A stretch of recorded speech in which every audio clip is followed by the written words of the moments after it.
When you're starting your musical journey, there's so much to know, so many new things you'll encounter, and lots to figure out. But in this episode, we're going to talk about the things that artists focus on that they shouldn't be worried about right from the beginning. You're listening to the CD Baby CD Baby DIY Musician Podcast.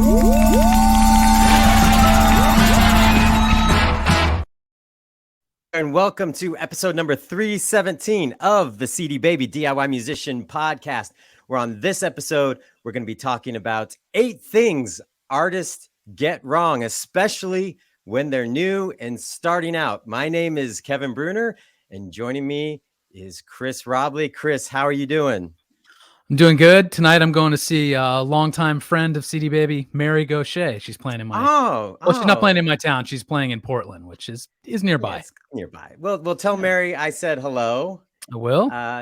Love Mary. That episode, the interview that we did with her years ago, still amazing and relevant, and I highly recommend anyone who hasn't heard it to go check it out, or if you have heard it, go listen to it again, because Mary's amazing. Yeah, and was that the one that was a recording of the interview you did with her at our conference? I remember she did an interview at the office too. She came to the office. The one at the office is the one that I'm thinking about, but there probably is one from our conference. That one, there was not a dry eye in the room. That was her keynote interview at the conference. Was so good. Yes. We tend to make people cry at our conference. They're good cries. We need to get it out. I think that's the next time we do a conference. Like the slogan will be, "Need a good cry? Come to the DIY Musician Conference." Oh, well, yes. Lots going on. We're in the thick of fall. Yeah, it's good times. Lots of music stuff happening again, tours and all sorts of things. Artists getting excited about their career again after sort of the long COVID malaise. And it's funny that we're in today's episode. What we're going to be talking about are 8 things artists get wrong. It's funny, Chris, because when we are at places like the conference and when we're talking to artists, I guess like the inspiration for this episode is like when someone walks up to us and says, I'm just starting out and I'm really hung up on this thing. And we're like, huh? What on earth? Yes. Why is that the thing that you're hung up on? I have shouldn't a even theory. be worried about that. Okay. I have a theory on why should we save for the theory? Let's wait. Well, don't do your theory yet, because we've got the 8 things that artists get wrong coming up. We've got an email, we've got a call, and we've got a scam email. And as a reminder, if you want to contribute to the podcast, you can do so. You can call our listener line at 360-524-2209 or email us at podcast@cdbabypodcast.com. And so we love when you contribute to the show. And hey, you should subscribe. If you're not subscribed, please subscribe on wherever you're listening on your podcasts, whether it's Spotify, Apple, Amazon, and it's on YouTube. That helps us a ton. And if you want to give us a shout out or share it with a friend, we got to keep growing this thing. So the powers that be allow us to keep doing this. What's funny is I think you've been saying something to that effect for like 17 years, or how long have we been doing this podcast? 15 years. And you know what? You say it a lot, and it's never not true. It's always true. It's not. But I think people who've been listening that long are like, "Oh, come on! It's been going so long. It's going to go on forever." But no, it is true. Yes, it is true. And let me tell you, now more than ever would help. And if you just want to connect with Chris and I on our socials, I'm at K Bruner on Instagram and TikTok, and Chris is at Chris Robley on those places. And we also love connecting with those of you who are doing stuff. And it's fun to build the community because that's why we're here. All right. So we are talking about 8 things artists get wrong. And some of these are a total head scratcher to me because, there's all types in the music world. And so sometimes, like I said, we'll be at a conference or I'll get an email and or someone will message me on social and they'll be like, I'm really hung up on this thing. And I'll be like, huh? What? How did this get to be such a big priority in your point? brain? Yeah, yes. So Chris, you have a theory why I have a theory. Why when people are starting out, things they get wrong or things they focus on that they shouldn't be, that are probably not the most important thing at that time. Okay, so I hope I don't offend anyone here, but we've all got the weird uncle who, had some time in the music industry, or like we know the lawyer who's in the blues band and he's 80 years old and he's had an okay life, but he's really still disappointed that he never made it in music. And so these people compensate for this by talking about things that they think they can intimidate people, not so they can not for the effect of intimidating people, but to prove how smart and in the know. So they kind of like talk to newbies about all this stuff that, like, yes, at a certain level is important, but at that beginning level doesn't friggin' matter at all. And I think they do it to just look cool and smart. That's my theory.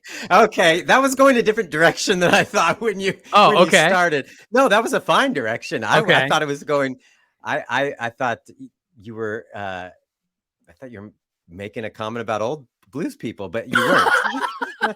No, and actually, now I feel bad because I actually had an uncle who was super supportive in my musical growth who was not like that, and I mentioned my uncle. So if my aunt is listening, I'm not talking about my family. No, in fact, the direction you went with it, what it brought to mind is the original catalog of Small Town Poets, the label that owned it, and does no longer exist. The person died, it went to the estate, and they brought someone like that on to manage it. And I was like, oh my gosh, everything they were saying was the wrong things to focus on. And that's what came to my mind. Like, and it was somebody that had like a co-write on a song from the 60s and hadn't done anything since. And so everything that they experienced back then was what was most important for managing this catalog in, 2020. Right. Well, and what prompted me to start even thinking about this as kind of a list of things that artists should probably not worry about is I have this neighbor who is a friend of mine. He's in his, I think he's in his late 50s or early 60s. And he's a hilarious songwriter. He's a really good songwriter, but he's never released his own music before. He's got a career outside of music.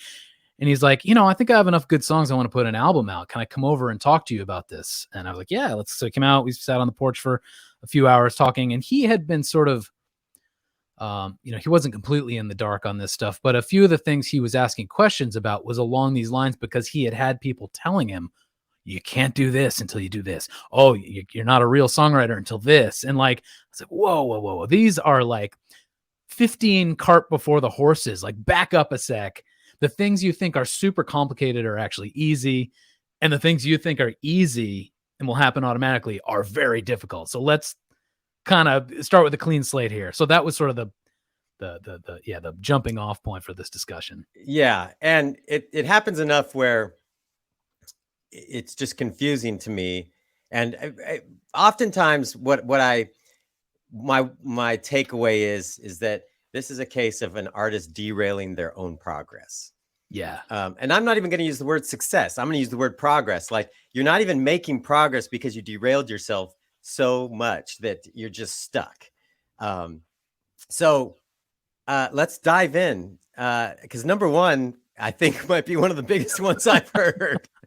Yeah, well, we could either frame these as the truth or the version of the truth that you're getting from the supposedly, in quotes, helpful old industry veteran. But those types will tell you, oh, you can't put your music out until you've copyrighted it. And then suddenly the person who just wants to put a damn song out is like, oh, I gotta like do all this paperwork and I can't let anyone hear my song. They're listening in the basement with their headphones on. So no one will like, I don't know, listen through the walls and steal their damn chorus. Like, what? We live in a world where like your phone will make a song for you. No one's like hungry to steal your ideas. They've never even heard of you before. I wish I could say that the headphone, I only listen with headphones so no one will hear my music, was an exaggeration, but I've Real. actually had somebody say that to me before. I've had multiple people say that. So Not my neighbor, by the way. I want to keep making that caveat. He's a perfectly reasonable person. Chris, your neighbor's a piece of work. or is your neighbor really somebody else that the neighbor's actually me, and I'm asking for a friend? Yeah. No, so I actually have this when I go to a conference with a lot of artists, I probably get this question at least once. I've had people come up with printed papers and everything saying they're just really hung up. They want to get their music out, but they're really hung up on this copyright thing, and they don't want to do anything that, will put that in jeopardy. And it's like focused on the wrong things. One, when you create, at least I'm going to speak for the United States because copyright law can be different in other territories, but I think this one piece is generally the same in all territories that recognize copyright law. In that once your music is in a tangible form, like recorded or on sheet music, you have a copyright. Now, there's a difference between that and registering it. When you register your copyright, you get the full protection of the law, and that's why it's important. But the idea that your music can't go out or you can't release it until you have that confirmation of copyright, it's just not a stumbling block you need to be worried about. Yes, you should register your copyrights. That is a good idea, but that is not something that you should just put on the brakes and stop everything, cancel all your performances, and not do release music because of that, which I have talked to artists that's where they were at. Yeah, and they get hung up, they overthink it, and exactly this is what I told my neighbor. I said, first of all, you already own your copyright. If you've made a voice memo on your phone, it exists that way, you own your copyright. Yes, register it. However, that's pretty easy. You could do it yourself through the Library of Congress, or what is it, copyright.gov, I think is the website, or CD Baby even has a partner called Cosigned, which is a company that makes the registration process super simple. They basically do the filing, the hand holding for you. You pay a little bit of an extra fee for the convenience. So it's not even that hard a thing to do. And then the other thing is that music production and registering your copyright move at completely different speeds. People make music and they release it the same day sometimes. And, we've seen a lot of trends like on TikTok where people will put out a song or a snippet of a song in a video that they literally haven't even produced yet. Like, there is no official recording of the song, and they're already sharing it to millions on TikTok. So travel at that speed, and then just, check the thing off the list, register your copyright, but don't wait 9 months or 12 months until you hear back from the government. Yes, you're all good. You can proceed now. Yeah. And you made a good point in there, because I said if it's in a recorded form, someone might be thinking, well, that has to be production, right? No, it could be, voice memo. Just take your phone out, record the song, get it down, done. That's it. That's a tangible form of fixing that song. So, and then you can put a date on it, so when you did it. I mean, it'll be time stamped anyway. So when you made that thing. So that takes care of that one. Anything else on that? No, except the second thing on the list is sort of similar. I think the helpful industry veteran likes to be intimidating and mention these acronyms that suddenly will make you, if you're smart enough to figure out what these acronyms even do and mean, and well, then you're, deserving of actually putting music out. So they'll tell you, oh, you're not a real songwriter unless you affiliate with ASCAP or BMI or CSAC, and oh, you can't release music until you're on Sound Exchange. And then suddenly you've got a list of 12 organizations you have to research and blah, blah, blah. And again, all of those organizations are amazing. They do very important work, but you don't need to stress about it. Like, joining them is easy. And also, all of those are in business to help artists make money once they've released the damn thing. So definitely don't stress before you've even put anything out about dotting all those I's, crossing the T's, particularly because when you use CD Baby Pro to distribute your music, we'll do the publishing side of it. You know, maybe I'm putting the cart before the horse by explaining some of this stuff, but yeah. What do you have to say on that? Well, I similar to the copyright thing. I've talked to an artists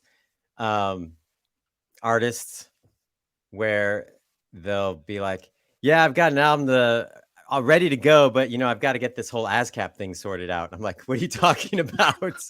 And then they realize they don't know what they're talking about. Someone just said ASCAP, do it, or CSAC or BMI or Sound Exchange. Like they just have this thing in their head that someone told them, don't do anything until that.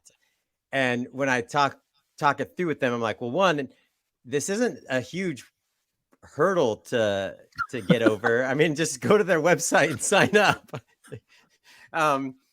And so most of the time, I think it's just really what's happened is somebody who maybe like you've said, that industry veteran, or somebody has put it in their head that like ASCAP represents all of your publishing and is your publisher and is this big thing. And if you don't do it, you'll never make money in the industry.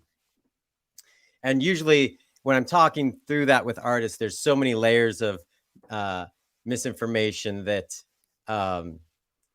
when it boils down to it, they're like, oh, I didn't realize it was that easy. I'm like, yeah, you just blew this thing way out of proportion. It's not that hard or that big of a deal. And it's not something that should be, again, put the brakes on your career until you sort this thing out. Yeah. And I want to make sure it doesn't come off like we're making fun of people, because we're not. It's just, it's one of those things where it's just like, I'm just shocked that this happened at our conference just a couple months ago. I'm still shocked that with the internet and how easy it is to sign up with companies or to get things accomplished and learn information, how much confusion there still is around some of these issues. Yeah. Well, I am definitely not making fun of the person who's new and doesn't know this stuff and is being confused. I am making fun of the person who says, don't put your music out until you're signed up with Sound Exchange, because what the hell royalties is Sound Exchange collecting if your music isn't out? So like, yeah, I'll make fun of that person all day long. Let's see. What's the third point on our list? Here's one thing I think a lot of new artists are shocked by is how easy it is to get your music onto all the big important platforms. So when I explained what music distribution was to my neighbor, he was blown away. He was like, wow, like, so I just sign up in one place. And obviously this is something you and I take for granted, and probably many of our listeners take for granted. But he was like, whoa, I sign it up in one place and you guys send it everywhere. I've been told I need to get it on Spotify and Apple and TikTok. And he didn't know. It was as simple as just, a single submission. We do all the rest of the work. And I think it's just good to remind new artists of that. This isn't a thing to stress about. It's not a huge hurdle. It's not even a costly hurdle. There's a one-time setup fee with us and we do the rest. Yeah, I do encounter that. I think I encountered this one a lot where, which this one to me is understandable as an artist entering the market. The great thing about the state of indie music and the music business in general is that literally anyone in the world can get their music everywhere. And so you don't have to be in a music business town to understand or have access, which, in the label where the major label years or you must have a label era of the music business, that was incredibly helpful to move to a music business town, make connections, help, ultimately get signed so you could get music out there. But now anyone can do it. So there often is people entering the market and it's all new to them. And that's okay. And that's why we're here to help. And yeah, it is easy. You can go to cdbaby.com, sign up, and your music will be everywhere. And I think oftentimes there's like this, no, it can't be that easy. Sorry, it can't be. Like, no, it literally is. It is. And so, yeah, don't get hung up on the distribution piece because we've got that handled. But, yeah, it's not hard, and we'll take care of it for you. It's not a stressor. Yeah, so far we've done the things that are as overcomplicated in their minds that are easy, and now I think we're moving into the things they think will be simple and are not. And the first on those lists is you, the new artist, think it's really special that you're putting out this music because you've never done it before. So you think Chris, it is special. well, no, it's special to them. It's worth celebrating. It is a milestone personally for them, but it's not a milestone for society or the marketplace. 60,000 other songs came out this week or whatever the latest figures are. Day. Okay. Actually, I just saw a headline this morning that said 100,000 a day. A day. Okay. So you are one of 100,000 people who put everything into this music and you've released it into a world that doesn't care because they don't have the time or attention to care. They have endless options. So basically all this to say, you simply putting the music out is not special to anyone. No one is going to listen to it and love it just because it's there. And I think this is probably the most detrimental assumption a lot of new artists make. Oh, I'll get it on Spotify and then it's going to reach people. It's going to make that connection. They're going to love it. I'm going to go places. And no, you have to do the work to make people care. And the sooner you know that, the better off you'll be. I think I even had to convince my mom to listen to our last album. she's indifferent to the Kevin, I'm full up. There's nothing left. Small Town Poets has put out too much music. The last 9 albums, I was there for it, but there's a Monk marathon going on, and I'm really tied into that. All right. Yes. No, that is something that I think is a challenge for a lot of artists, and it's one of those. It's one of those things where it's tough to say because I don't want it to be discouraging. I want it to be a thing of empowerment, understanding that there's a lot out there and that you're going to have to do work to get people's attention, even more so than ever. And it can be frustrating thinking, oh, well, I put it out there and so people should naturally listen to it. I'm like, well, there's so much out there. They're just not going to randomly find it. And, we're not talking necessarily about promotion and marketing on this episode, so we won't dive into that. But that's where usually the effort needs to be made. But also just the understanding that just because it exists doesn't mean anything's going to happen with it. And I think I see this mindset more with artists that have experienced the old school industry. And by the old school industry, I mean, people went into a store, there was a limited number of albums on the shelf. And so even the random obscure album that was sitting on a shelf might get some sales just because there was such limited options. But now we have unlimited options. And so it's a whole different world. Yeah. And I definitely don't say it to be discouraging, just this dose of reality to hopefully be encouraging to get the work done, which sort of leads to the next point, which is you are your own label. And I don't know if anyone tells you this, but if you have ambitions to get your music heard and to build a fan base and start making money with music, not that you have to backtrack. It's perfectly fine if you just want to get it on Spotify for your family to hear, or, people at the office, and, that's as far as you want to take it. That's fine. But if you have ambitions, then you are your own label. You have to know that labels' jobs are to have connections, to have a budget, to have the expertise in pushing music to the right people, the right places, pulling all the right levers. That takes a ton of work. It takes some charm. It takes money. And not to say DIY artists can't get by on a lean budget. They can, because they can make up for it with effort and creativity. But just another reminder of not only will no one care just because it's there, but if they do care, it's because you're doing all that work, potentially spending money to get them to care. Yeah. And I think this is one of those things that artists that get that, independent artists in my mind have, not just in my mind, I think it's reality, have led the charge in innovation and creativity, in grasping onto new platforms and new ideas and new ways of connecting with fans that the old school industry doesn't necessarily feel the need to. In fact, I was talking to somebody at an event recently who manages a very, very big hip hop artist.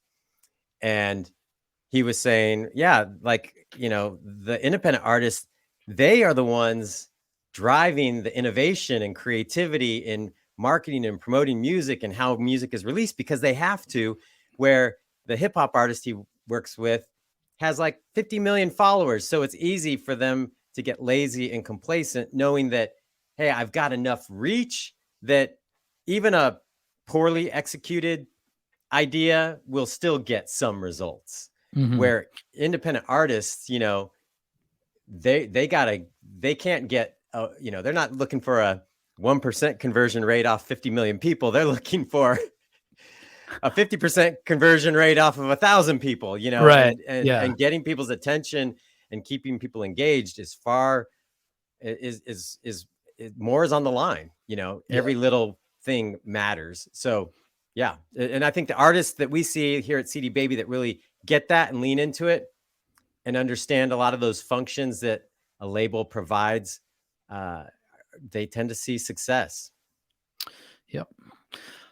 Well, our next point, if you are putting on the label hat and taking on the responsibility to drive success for your music, one thing that a lot of new artists will get wrong is they assume that volume of engagement matters, by which I mean, how many YouTube plays do you have? How many streams on Spotify do you have in and of themselves? And those things, yes, are good in a way, but if you're paying bots to do fake plays, or if you're getting on crappy playlists that really just have a bunch of passive listening, it's not going to help you and actually could hurt you, because all that engagement is actually teaching YouTube or Spotify that people aren't loving your content. They're tolerating it. They get to the end of the song, but they're not going and subscribing to your channel. They're not saving it to their own playlists and stuff. So in that way, sort of, they call them vanity metrics. So the numbers that make you look cool, but actually don't say a whole lot about who your true fans are.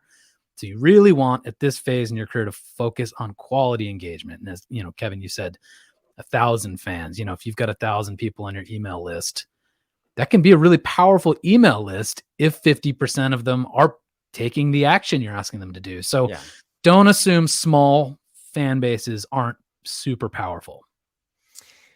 Yeah. And I think this one, I think, we've seen this even from my very first days at CD Baby, when we had the store and artists could log in and see their web hits and would sit there literally refreshing all day on the phone with us. Like, someone just hit the page again. Why didn't I have a sale? And being like, well, first of all, that's you, that you keep refreshing the page. It's going to keep looking like someone's there. And two, just because someone landed on your page does not mean they're going to buy something. That's not how e-commerce works. But my point with that is, like, from the beginning, artists have been hyper focused on vanity metrics and putting too much attention on it, and then trying to manipulate them, assuming that if I manipulate this number, it somehow benefits me. And I think in the last 4 or 5 years, as we've seen algorithms become more and more the backbone of social platforms, of music platforms, that you can really mess things up by doing these things, not just by having empty vanity metrics, which I think, like back in the MySpace days and stuff, you'd see pages where it's like, clearly that person doesn't have that many plays, based on all the other things around going on. But now, or back then, it was like, okay, whatever. So it's just fake. But now those fake plays or bad playlist placements tell the algorithms a lot about who you are as an artist and who likes your music and who doesn't. And if people are not listening to it, or it's suspicious activity, it'll damage your account. Yeah. Well, I think just to sum that up all simply, it is very true that at an early point in your career, getting a small group of people to really love you is a way better use of your time, as opposed to trying to reach the world if they're not responding. So, yeah, exactly. And then you're getting good information tied to your artistic profiles that then, because the algorithms want to push music that people are interested in to more people.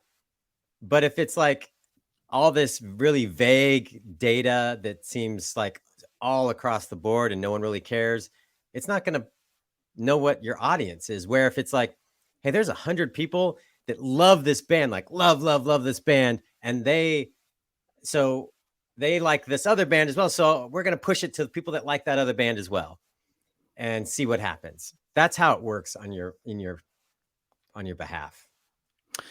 Yeah. So the next point on our list, we have something that I think speaks to the label point we wanted to make, that you're your own label, but also we have this segment we do about scam emails, and scammers are playing upon our dreams and our hopes and fears as artists, and particularly new artists can fall for this. If anyone is offering to help you in exchange for you paying them, they're not your friend. Maybe that's not true 100% of the time. Maybe you come out of the gates, brand new career, really amazing music, and someone does, want to be involved somehow. I'd still say if they're asking for money up front, it's probably a red flag, because managers work hard for a cut of what you make. They don't have you pay out of pocket. So yeah, just beware anyone that comes out of the woodwork promising results for you paying them. Yeah, and we have a scam email coming up that I can't remember if that is a part of it, but it definitely is playing on those hopes and dreams. And yeah, when I first started working at CD Baby, and when we were first starting this podcast, one of my main focuses was like, you don't need a label, at least not yet. And my point, especially back then, was you have the ability to reach fans directly on the web, make sales, build an audience. And if you do reach a point of needing a label or something, or building a team or bringing people on board, you have leverage and you have a proven track record, and you as the artist have leverage. I came up in a system where the artist had zero leverage, and the deals were terrible. And so when I was talking to artists, but they'd be like, yeah, but I still want to be signed to a label. I'm like, but why? And then I kind of tapped into this thing of like, you know what it is? I know exactly what it is. All of us want validation that this musical pursuit is worthwhile. And we have all these voices telling us, go get a real job. Are you still doing that thing? I mean, even at our conference, I thought Carnage, the Executioner, doing, I don't know if it was something he had already written or if some of it was free flow, but him talking about, he was 48. When are you going to get you still doing that thing? When are you going to get a real job? And I was just laughing because I'm like, he's freaking amazing. And people still go, oh, you're still doing that music thing. And so to me, I feel like as artists, we're battling that all the time. I mean, I feel like I get those comments still, and I'm like, really? And so I think that when we have someone come alongside and say, oh, I can get you that validation, I can put the stamp on it that this is real, that you should be doing this, I think a lot of times we fall for it because we just want that. And there's also either intimidation or exhaustion that can happen when you are responsible for your own PR, your own production, your own tour booking, your own, like whatever, video making, you name it, the 1,000 things we have to do to push our own career to the point where a label would be interested.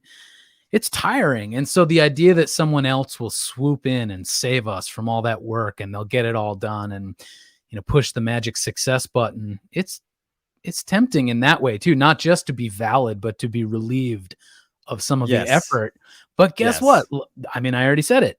Until you put that effort in and build a career that someone else feels is worth investing in, you're going to get scammed if you work with people who want money up front. And anytime I've hired a publicist, I've paid them. Anytime I've had a booking agent, I give them a cut of what I make from the gigs. No one's coming out of the woodwork to save me from myself or whatever.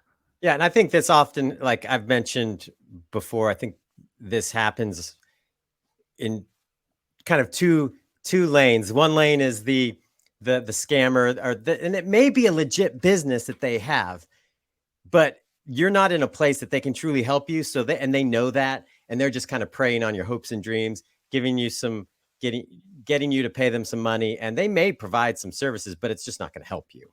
And there's levels of degree of whether it's truly a scam or people that know that they're just taking advantage of your idea of wanting success. The other lane, I think, is artists having friends and other people that, oh, I can help you, and promising that they'll do stuff, and they just won't because there is no money. Yeah. So, I realized I probably sounded like I contradicted myself when I was saying I paid a publicist, I paid the booking agent a cut. What I meant by that is no one came to me with some offer. I had to go seek out professionals and make my case for why they would, not put their reputation on the line by representing me in some way. I had to sell myself to them and pay them. They didn't come to me scamming me. Yeah. That's the thing. Yeah. Because with a booking agent, a manager, a publicist, even a publicist, like a good publicist is not just going to say yes because you sent them an email. They're going to be like, is there a story here? Is there something I can actually deliver on here? Because if there's not, this person's going to pay me a lot of money and be upset with me. And then that could potentially damage their reputation as a publicist in the artist community. So though I think that's a important point that you made. You had to seek it out. You had to sell yourself for them to want to engage with you and provide you specific services.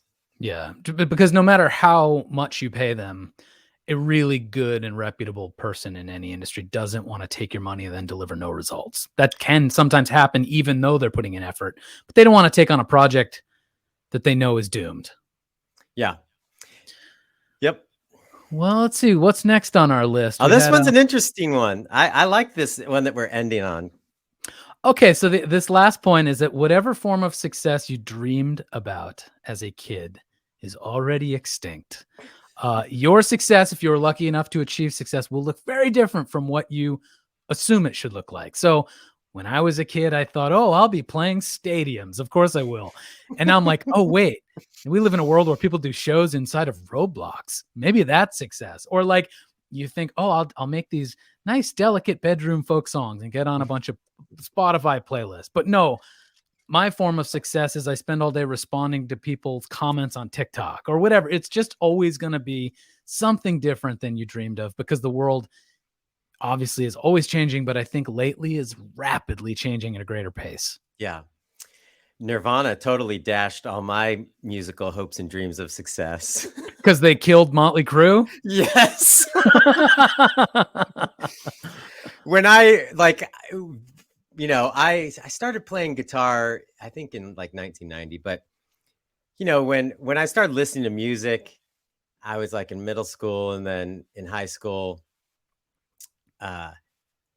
rock and roll was just like this larger than life, like indulgent. And I don't necessarily mean that in a bad way, even though that it does have negative connotations. I just mean like, it was just like this bigger than life thing. And it seemed like exciting and fun and adventurous. And I'm like, I want that. And all these bands were just like touring the world, flying in jets, and then playing drums upside down while playing drums upside down with fireworks, and life is good. And all the songs were about having fun and don't need nothing but a good time. And then Nirvana comes out and like crushed that world. Life is sad. Yes. And it took a turn. It took a turn. Actually, I actually love music from the 90s. I think that's an amazing era that will always be, I don't know. The 90s had some amazing music come out of it. But so yeah, my idea as a kid of what, and as I was entering into music and what I thought would be the thing was very different. And also, I think it's not only that, as times change and things shift, because, I did get in a band. We did play some really big shows. I played some arenas, but I think the reality sets in of like, this is a job. And I think that's where a lot of artists struggle in recognizing their own success, because it starts feeling like a job. It starts feeling like work.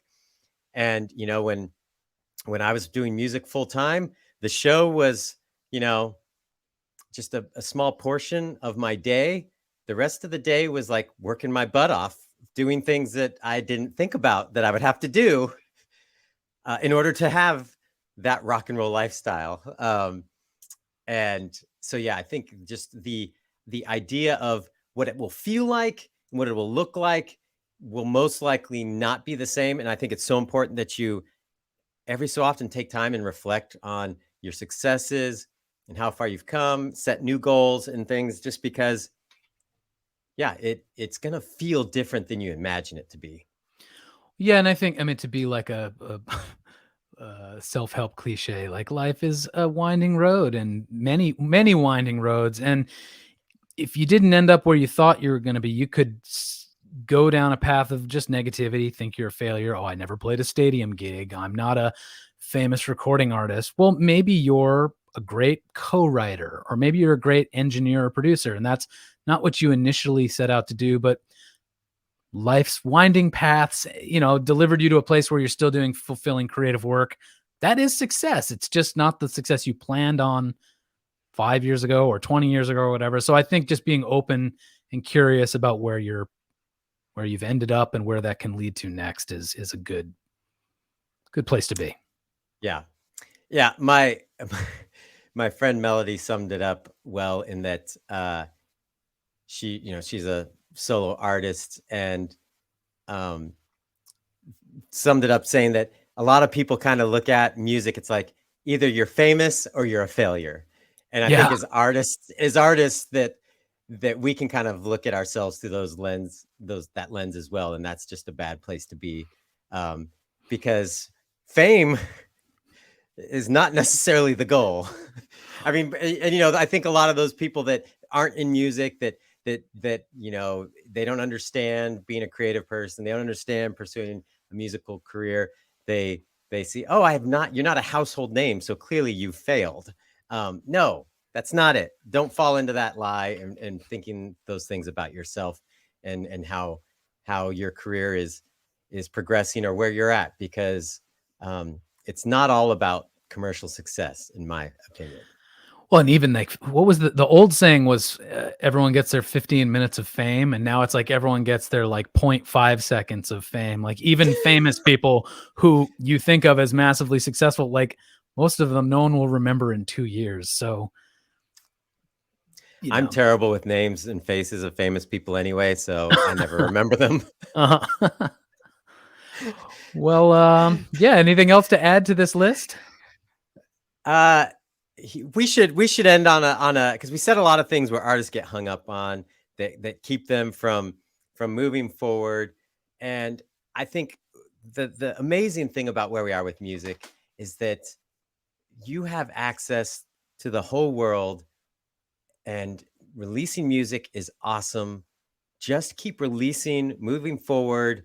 Don't let these certain things, especially some of the ones we started at the top of the list, like these random clerical work things, become giant walls from moving forward and getting music out there and releasing music and trying new things and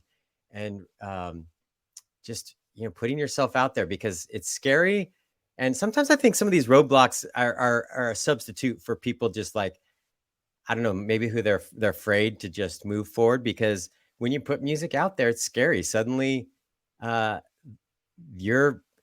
your creation, your baby, your heart is out there, and people can judge it, and they can be cruel or they can disregard it. And I think sometimes some of these blockers people kind of lean into because it's an excuse for not having to go through that. But that's a good point.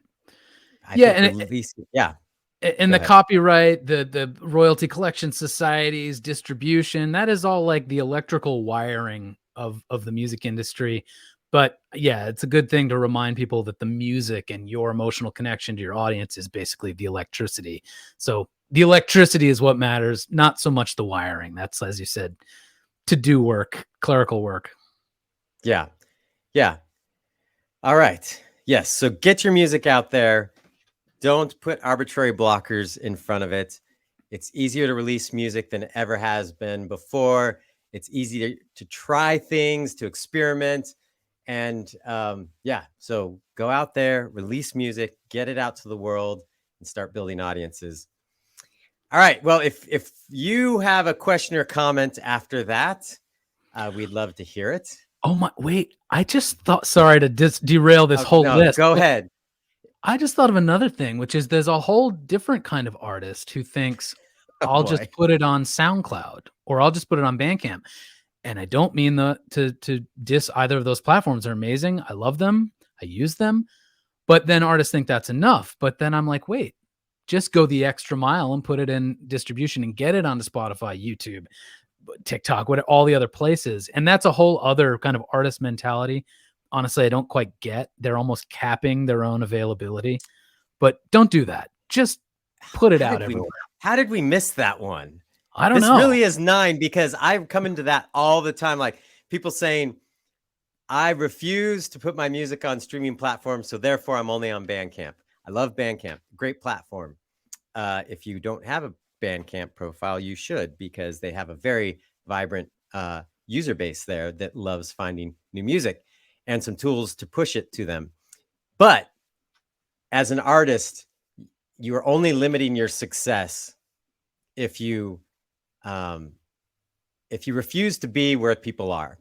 We are in a climate where people have specific platforms that they use for a number of reasons. Maybe they're using Apple Music because it came free with their new iPhone. Maybe they're on Spotify. Maybe they use Amazon because they are a Prime subscriber, and so that was the easiest one to do. Or they like Alexa, or they have Tidal, or they have a number of services. They're not going to some other place because you want them to. They're going to enjoy music where they know to enjoy music. Most fans are not so tech savvy that they have 5 different platforms, 10 different accounts on various things. It's like, that's just not the case. So yeah, that would be a 9, number 9. And I never remember my SoundCloud login information. So like that means I'm actually listening on Safari on my phone, like not even on the SoundCloud app to hear it. It's a pain in the ass. Don't do that to me. Just put it on Spotify. Yeah. Yeah, I do run into that because people are like, I refuse because they don't pay. I'm like, well, the choice you're making is to make 0 because it's not there. And no one's who uses Spotify is gonna listen because they use Spotify. So yeah, that is another blocker that we see new artists making all the time. Now, the one caveat to that would be that doesn't mean you shouldn't funnel diehard fans to places where you make more money. That is important, but just as a new person entering the market, limiting your reach just limits your reach. Yeah. All right. That was a pretty egregious omission until the end. Yeah, what's wrong with us? I don't know. We fixed it. We fixed it. That's somehow I got my headphone cable all wrapped around my foot too. So, all right. So now if you have a comment or a question related to these or anything else that we talk about on the show, you can call our listener line at 360-524-2209, or you can email us at podcast@cdbabypodcast.com.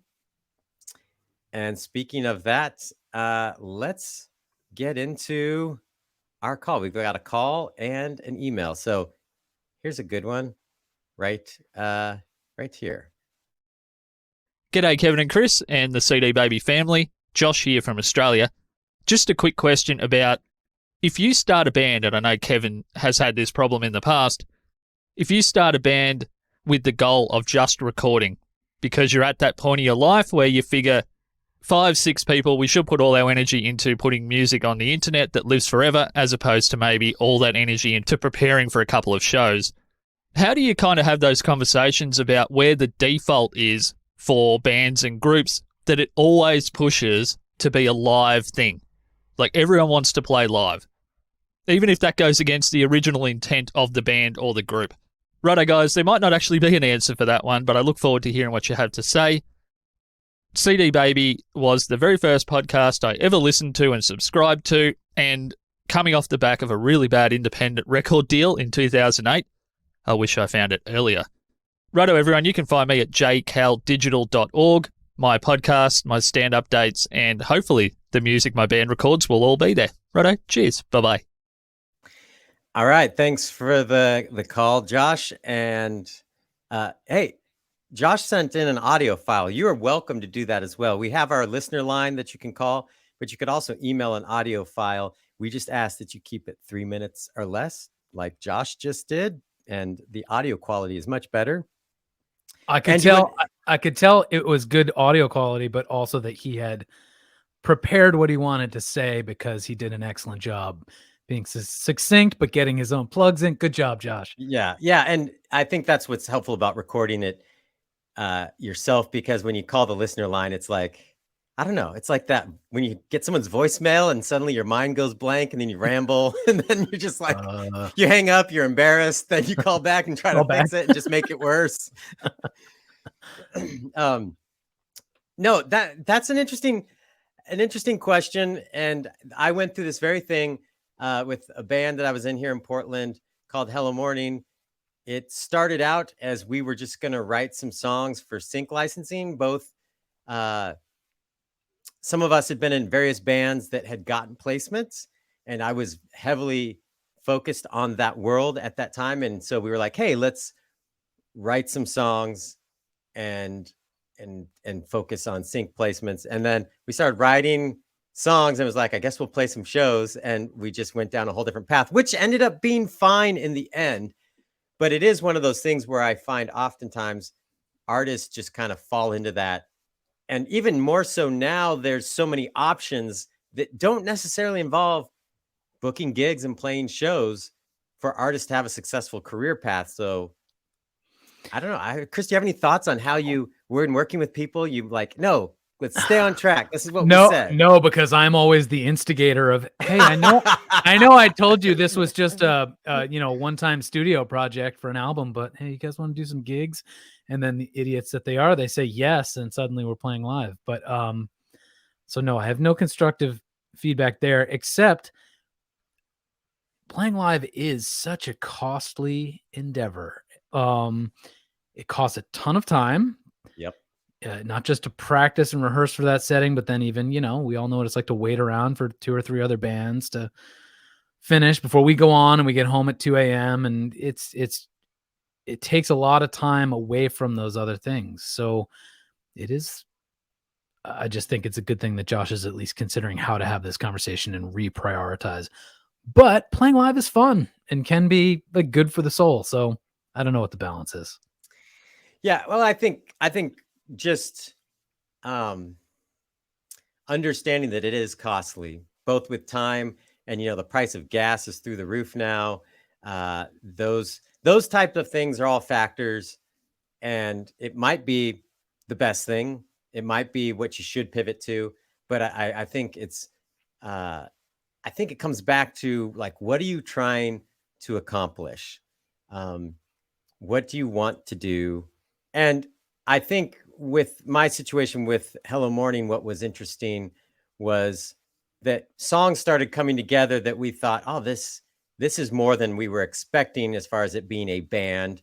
And I hadn't at that before then really played in a local scene and grown a band in a local scene. So I was excited to go after that and do that and play with other people in town. And at that time at CD Baby, there were so many of us that were playing in the scene, and it was just really fulfilling to do that.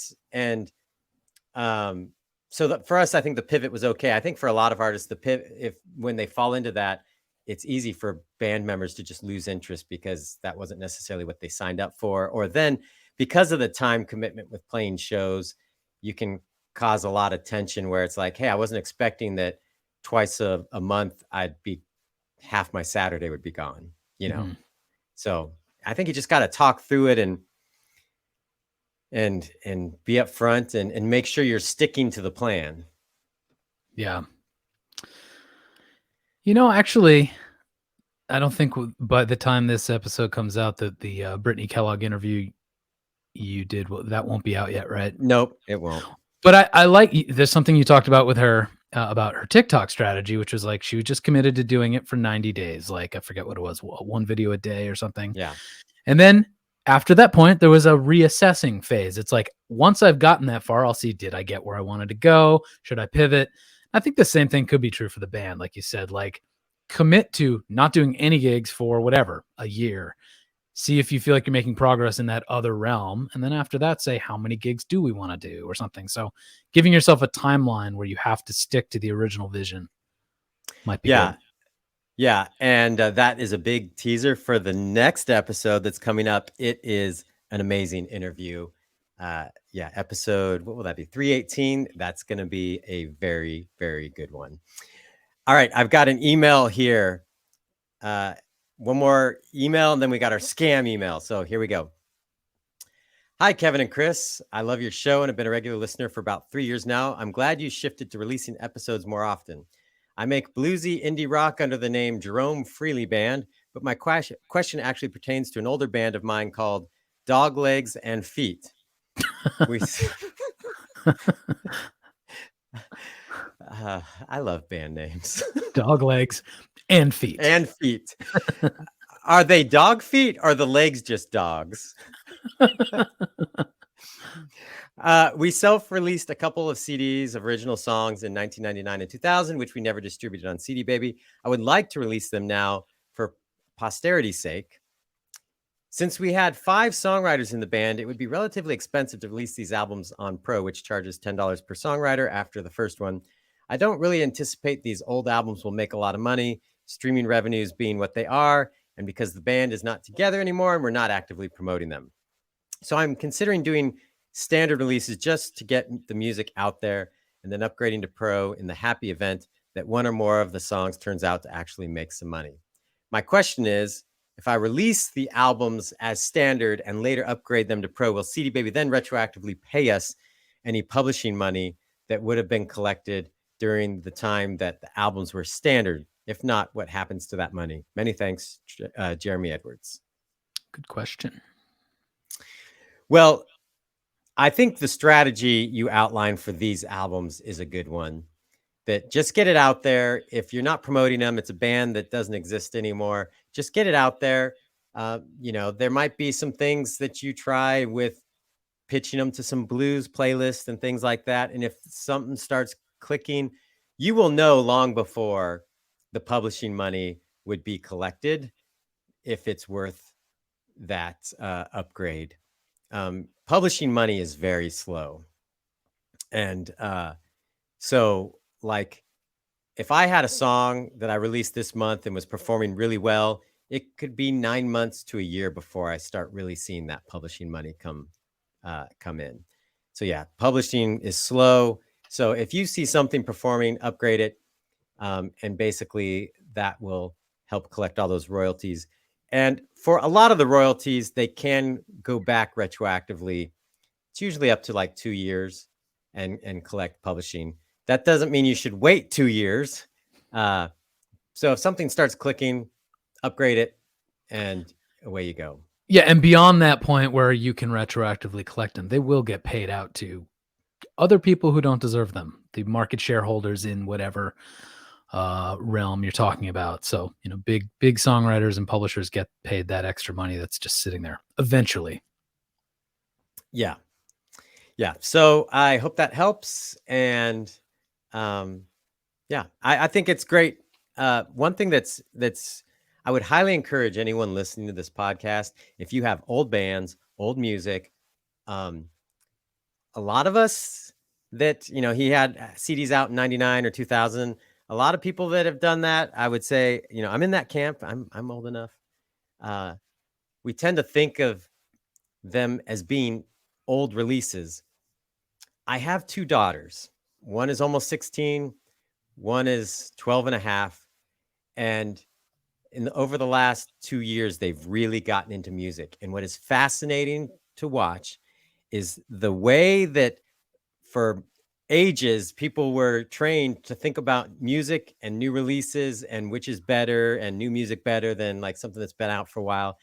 None of that exists in their mind at all. In fact, they don't even know when music comes out.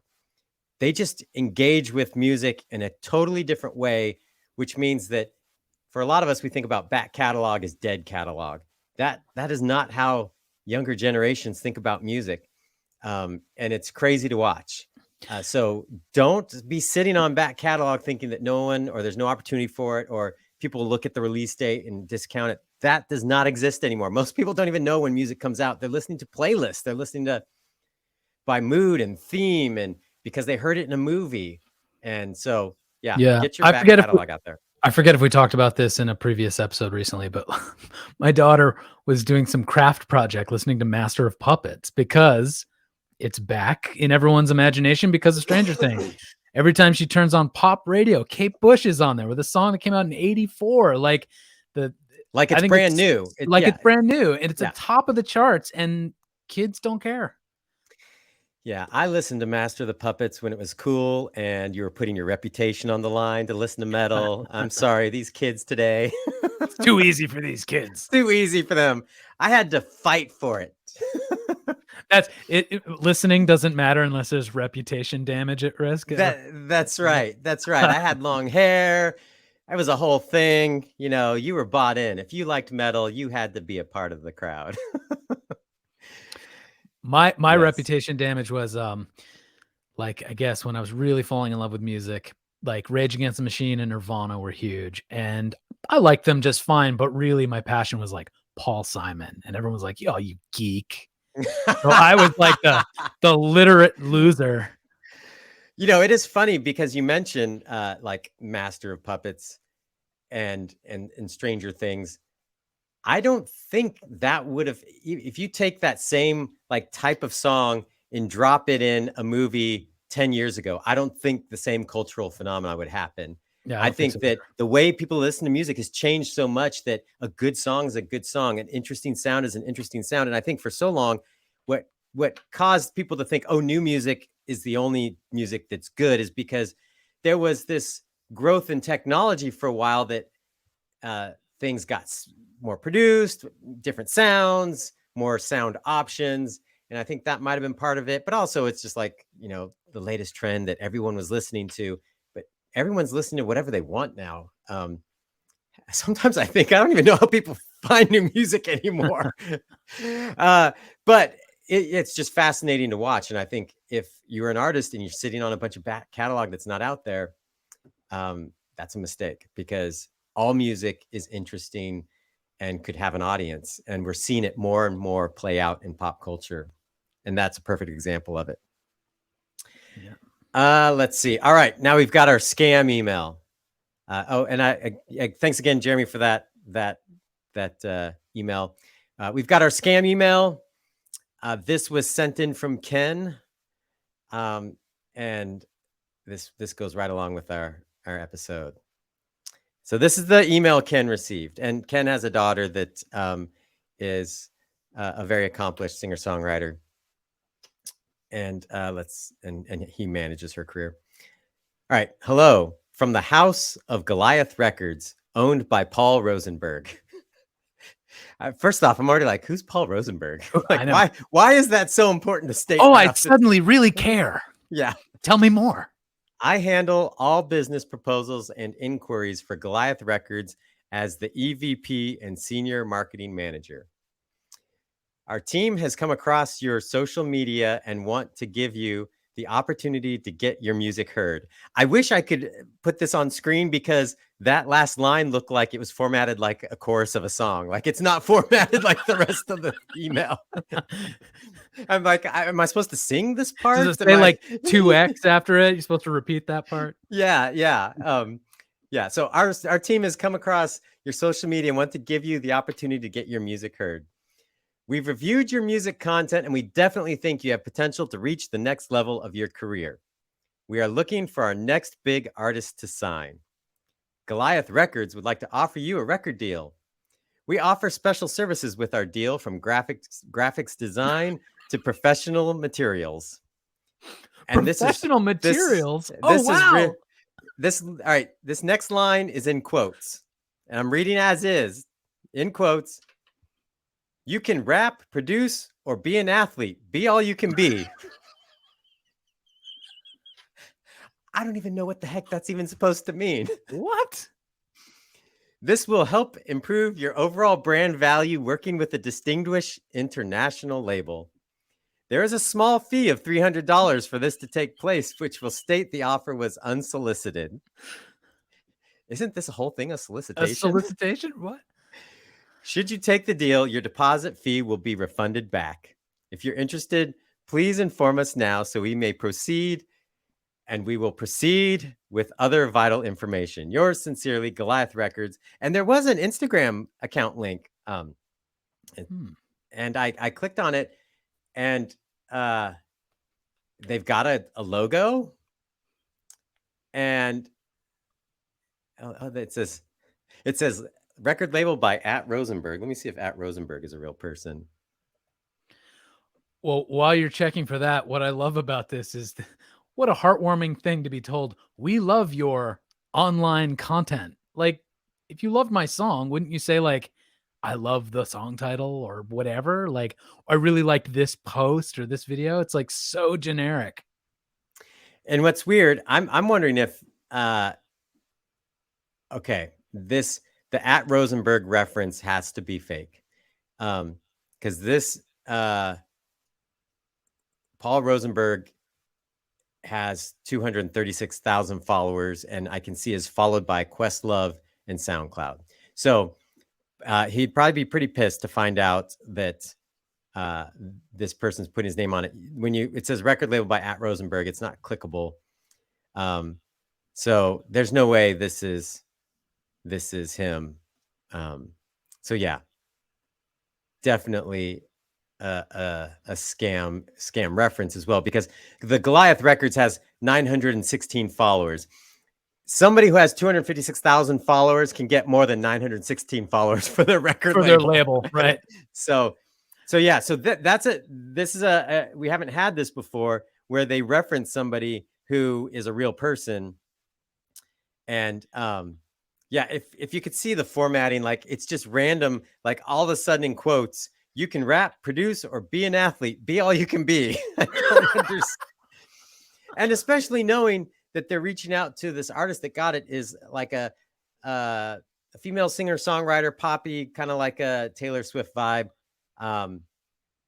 So obviously not somebody that Paul Rosenberg, if you see the real Paul Rosenberg, what he would most likely be looking for, because it does look like it's all hip hop and rap that he does. And if you got that far and thought it was real, the send us a deposit, which you'll get back upon signing the deal. Yeah. Yikes. Yes. Total scam. Please don't fall for it. These keep circulating, so somebody must be falling for them. Yeah. But hopefully no one listening to this podcast does. Yeah, and when we're saying that, we're not speaking to the person who sent us the email, because clearly they knew it was a scam. Yes. I know, that's why anyone who sends these in is doing it because we asked for scam emails. And this segment has actually turned into be a good one. I thought we'd get like one and they'd all be the same, but we keep finding different variations that are interesting. Unfortunately, apparently, yeah.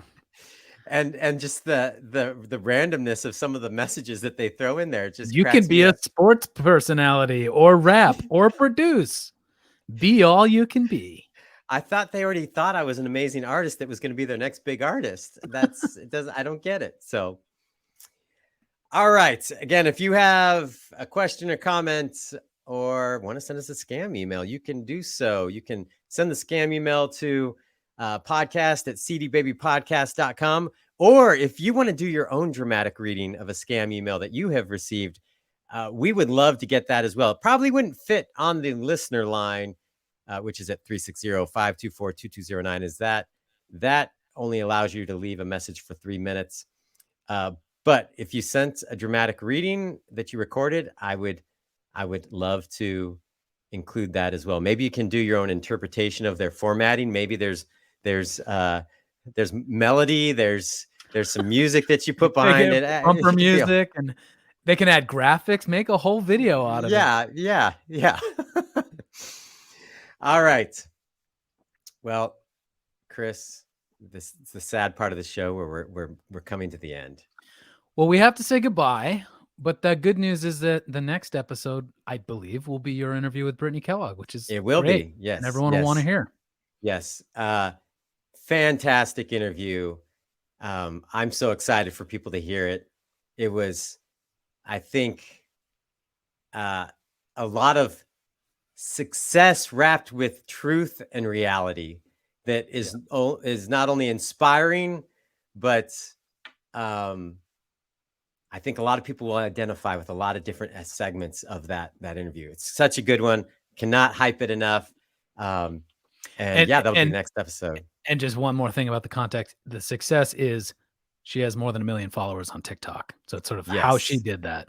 How she did it, the things that have happened along the way, the things that didn't happen along the way, I found just as fascinating because I think we assume a lot of things. But good stuff in the next episode. So if you hated this episode, like this was a low point in the last like 10 or 20 episodes, hang in there. The next one will be good, I promise. This is the bottom that economists have been predicting. Yeah. This is the macro bottom of the podcast. Got to deliver a couple of bad episodes so people appreciate the good ones. Actually, I like this episode. Yeah, I do too. I thought it was fun. All right. Well, we'll catch you next time. Take it easy. Yeah.